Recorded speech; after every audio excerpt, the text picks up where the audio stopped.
এই মায়া, কি হয়েছে? মুখ ফুলাই বসে আছো কেন? আজকেও কি মার সাথে ঝগড়া করছো নাকি? তোমার মার আলমারি ভরা শাড়ি, একখান শাড়ি চাইছি, বলে আমি মরার পর তো সব তোমারই হবে, এখন নষ্ট করে লাভ আছে? মা তো ঠিকই বলছে, মরার পর তো সবকিছু তোমারই হবে, শুধু শুধু ঝামেলা কেন করো? মরার পরে আমারে দেয়া ছাড়া তো কোনো অপশন নাই, যদি থাকতো তাইলে সাথে নিয়ে চলে যাইতো। অরুণ বেবি, কি হয়েছে তোমার? মন খারাপ কেন সোনা? জানো, আজকে ব্যাংকে ব্যাংক ডাকাতি হয়েছে, দুজনে গুলি করে মেরে ফেলাইছে। বলো কি, গুলি করে মারছে কেন? কি করছে তারা?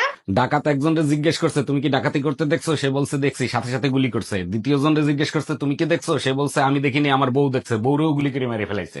থাক বেবি, যা হবার হয়ে গেছে, তুমি এটা নিয়ে আর মন খারাপ করো না। আরে ওর জন্য না, সকালে তো তুমিও যাইতে চাইছিলা, তোমার যে ক্যান নিলাম না তার জন্য মন খারাপ। আচ্ছা, মা বললো তুমি নাকি বিয়ের আগে অনেক বড় শয়তান ছিলা। শুধু শয়তান ছিলাম না, শয়তানের মহাগুরু ছিলাম। জানো, শয়তানের কাছে কখনো শয়তান আসে না, আসে ভালো মানুষ। শয়তান যেখানে না যাইতে পারে সেখানে বউ পাঠায় দেয়। অরুণ ভাই, আজকে হোটেলে বসে আমার জামাইরে নাকি আপনি অপমান করছেন। আর ভাবি বললেন না, সকালে আমার হোটেলে আইসে নাস্তা নিতে, সেখানে বসে আমার সাথে মাস্তানি করে। আপনি তো জানেন ও লোকটা সুবিধার না, এখন যদি আপনার কোনো ক্ষতি করে দেয়। যে পারে না সকালে বউরে দিয়ে নাস্তা বানাইতে, সে আমার বাল ফালাই দিয়ে। এই কই তুমি? পাশের বাড়ির টুম্পা ভাবি ওভাবে রাগ হয়ে চলে গেল কেন? আমিও তো বুঝলাম না, হঠাৎ করে এভাবে রাগ করে চলে গেল কেন। কিছু তো একটা অঘটন ঘটাইছো, তা না হলে ভাবি এভাবে রাগ হয়ে চলে যেতে পারে না। কিছুই ঘটাই নাই, ভাবিরে বললাম ভাবি চা খাবেন না ঠান্ডা খাবেন, ভাবি বলল দুটোই নিয়ে আসেন, তারপরে আমি চায়ের ভিতরে বরফ দিয়ে নিয়ে আসছি। আরে অরুণ ভাই, আপনার মাথা ফুললো কি করে? আর ভাবি বলেন না, ঘরে 3 দিন ধরে হলুদ নাই, বউ হলুদ আনতে বলছিল, আমার আনতে মনে ছিল না, বউ বেলুন দিয়ে বাড়ি মারছে। অরুণ ভাই, আপনি এক কাজ করেন, ফোলা জায়গায় সুন্দর করে হলুদ লাগাই দেন, দেখবেন ফোলা কমে গেছে। আবালের মতো কথা কইলেন ভাবি, ঘরে যদি হলুদই থাকতো তাহলে কি আমার মাথা ফুলতো? আচ্ছা টুম্পা, একটা জিনিস আমি লক্ষ্য করছি, আমি যখন হাসি তখন তুমি মনে মনে কি জানি চিন্তা করো। আচ্ছা তুমি কি চিন্তা করো বলো তো? দেখো, কিছু কিছু প্রশ্নের উত্তর না জানাই ভালো, তুমি সহ্য করতে পারবা না। আরে কি বলো, 25 বছর ধরে তোমার সহ্য করতেছি, আর একটা প্রশ্নের উত্তর সহ্য করতে পারবো না? তুমি বলো। তুমি যখন হাসো মনে মনে এটাই চিন্তা করি, আমার ভিতর কি এমন কমতি রয়ে গেল যে তুমি এখন পর্যন্ত হাসো। এই ডাক্তার দেখাইয়া ঠিক মতো এক্সরে করছো?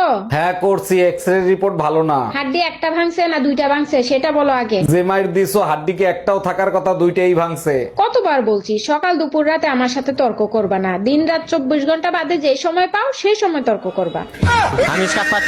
আচ্ছা, আগে তো তুমি প্রতিদিন মদ খেয়ে বাসায় আসতা, এখন খাও না কেন? মদ খাইলে হুশজ্ঞান কিছু থাকে না, মানুষ পকেটের টাকাও চুরি করে নিয়ে যায়, তাই মদ খাওয়া ছেড়ে দিছি। দেখো, আমারই কিন্তু সন্দেহ করবা না, আমি কিন্তু তোমার পকেট থেকে কোনো দিন টাকা নেই নাই। তার মানে মদ খাওয়া ছাইড়ে দিছি, তাতে তোমার বড় ক্ষতি হয়ে গেল, তাই না? ভাইজান, শুনলাম আপনার বউ নাকি ড্রাইভারের সাথে পলাই গেছে। আর ভাবি বললেন না, চরম বিপদে পড়ে গেছে, এখন বলেন তো কি করি? আরে ভাইজান, পলাই গেছে ভালো হয়েছে, এখন আরেকটা বিয়ে করবেন। বিয়ে তো আরেকটা করতে পারি, কিন্তু আমি তো ঘর জামাইছিলাম, আমারে কি এখানে থাকতে দিবে? ধরেন ভাবি, আপনি আমার বউ। ধরা তো দূরের কথা, এক বাপের বেটা হইলে ছুঁয়ে দেখ। আরে ভাবি, আপনি তো উত্তেজিত হয়ে যাচ্ছেন, আপনাকে ধরতে বলছি। বললাম তো ছুঁয়ে দেখ, কাইটা টুকরা টুকরা করে গাঙ্গের পানিতে ভাসায় দিমু। কি ব্যাপার ভাবি, কেমন আছেন? মন খারাপ কেন? আজকেও কি ভাইয়ের সাথে ঝগড়া হয়েছে নাকি? অরুণ ভাই, বিধাতা মনে হয় আমার কপালে শান্তি লিখতে ভুলে গেছিল, তাই কোথাও শান্তি খুঁজে পাই না। আপনি তো ভাইরে নিয়ে আলাদা থাকেন, শ্বশুর শাশুড়িও থাকে না, তাইলে শান্তি কেন খুঁজে পাচ্ছেন না? কেমনে খুঁজে পাবো? আমার জামার ভিতরে তো শ্বশুর শাশুড়ি দেবর আর ননদের কম্বো প্যাক ঢুকানো আছে। অরুণ ভাই, আপনাকে আমি অনেক ভালোবাসি, আপনাকে নিয়ে সারা জীবন থাকতে চাই। কিন্তু ভাবি, আপনি তো বিবাহিত, আপনার দুটো বাচ্চাও আছে। বিশ্বাস করেন, আমার স্বামী আমার ভালো বন্ধু, ভালো আমি আপনাকেই বাসি। কেমনে বিশ্বাস করব? ছেলে মেয়ে দুইটা কি গুগল থেকে ডাউনলোড করে আনছেন?